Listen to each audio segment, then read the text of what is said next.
Ese ari amata atetse n'adatetse ukunda kunywa ayahe? Niba unywa amata adatetse se hari ikibazo yigeze aguteza? None se uyakundira iki? None se wowe uri kunyumva unywa amata atetse, ni ukubera ko wahisemo ko wajya uyateka mbere yo kuyanywa? Muri iyi video tugiye kurebera hamwe ingaruka zishobora guterwa no kunywa amata adatetse. Murakaza neza ku Buzima Center. Jye ni Simi Pacifique. Buzima Center. Your health, our priority. Amata ni isoko yihariye intungamubiri z'ingenzi zitanga inyungu nyinshi cyane mu mubiri ku myaka yose waba ufite iyo ariyo yose. Gusa tugomba kumenya ko iyo amata adatetswe akenshi aba arimo amabagiteri menshi cyane ashobora kukwangiza. Amata adatetse ashobora kuba arimo bagiteri ziteye akaga zirimo nka Salmonella, Campylobacter, Staphylococcus aureus n'izindi nyinshi. Kandi hari n'inka zishobora kwandura virusi ya influenza, bityo n'umuntu unyoye amata yayo akaba yakwandura iyi virusi. Aya mabagiteri ashobora kugira ingaruka zikomeye ku buzima bw'umuntu wese unyoye amata adatetse, cyangwa se umuntu urya ibyakozwe mu mata adatetse, urugero nka fromage cyangwa se yawurute. Nubwo hari abashobora kutaremba bitewe n'aya mabagiteri, ariko hari abafite ibyago byo kuremba cyane. Urugero ni nk'ababyeyi batwite, abana, abantu bakuze ndetse n'abantu bafite ubudahangarwa bw'umubiri buri hasi.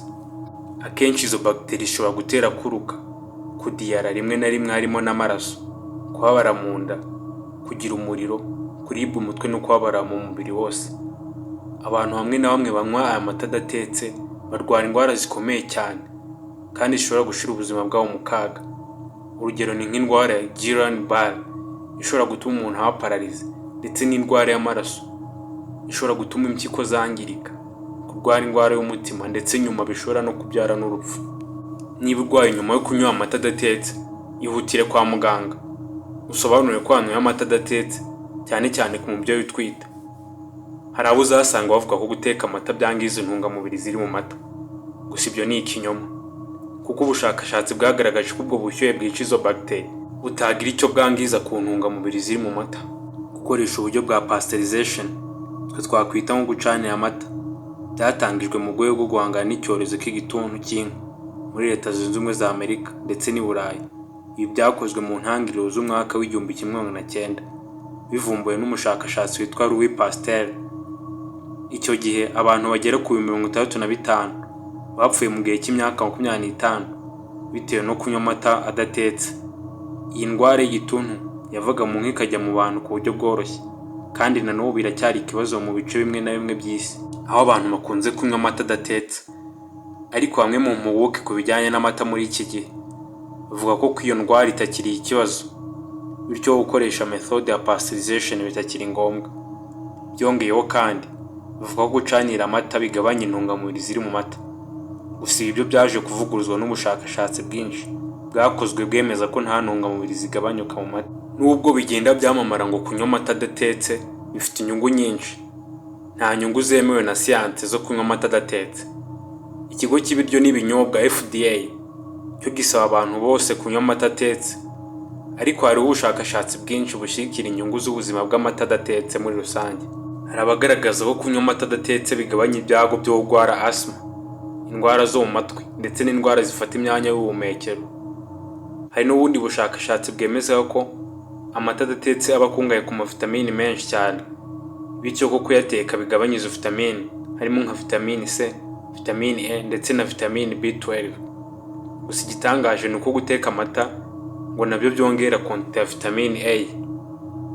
Hari kandi n'abemeza ko aya mata adatetse agabanya allergy, kuko ngo hakozwe ubushakashatsi basanga abana benshi bakureye mu mafamu y'inka banywa amata adatetse ari usanga batagira allergy kenshi.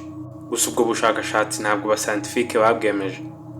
Hari n'ubundi bushakashatsi bwagaragaje ko amata adatetse yorohera umubiri mu igogora. Uti se bigenda ute? Ubundi hari ubwoko bw'isukari buba mu mata bwitwa lactose, n'umubiri ugakora enzyme yitwa lactase. Iyi enzyme icyo ukora ni ugucagagura iyo lactose iba mu mata. Gusa hari abantu baba bafite iyo lactase idahagije, bityo gucagagura iyo sukari yo mu mata bikagorana. Naho abashakashatsi bahera bavuga ko ku bantu badafite iyo enzyme lactase biborohera kuba banywa amata adatetse, kuko ngo aya mata adatetse ngo ntabwo aba afite iyi sukari ya lactose nyinshi cyane. Gusa uzasanga ubushakashatsi bwinshi bugaragaza ko amata adatetse ateza ibyago byinshi kurusha amata atetse. Rero wowe urimo kunyumva ni amahitamo yawe. Ndashaka ngo umbwire muri comment wowe niba hari icyo yagutwaye cyangwa se inyungu yaba yarakugizeho. Na video yacu irangiriye, mwakoze kuyireba. Niba utarakora subscribe wadufasha ukayikora tukajya tubana mu bindi biganiro. Mugire ibihe byiza. Ubuzima Center. Your health, our priority.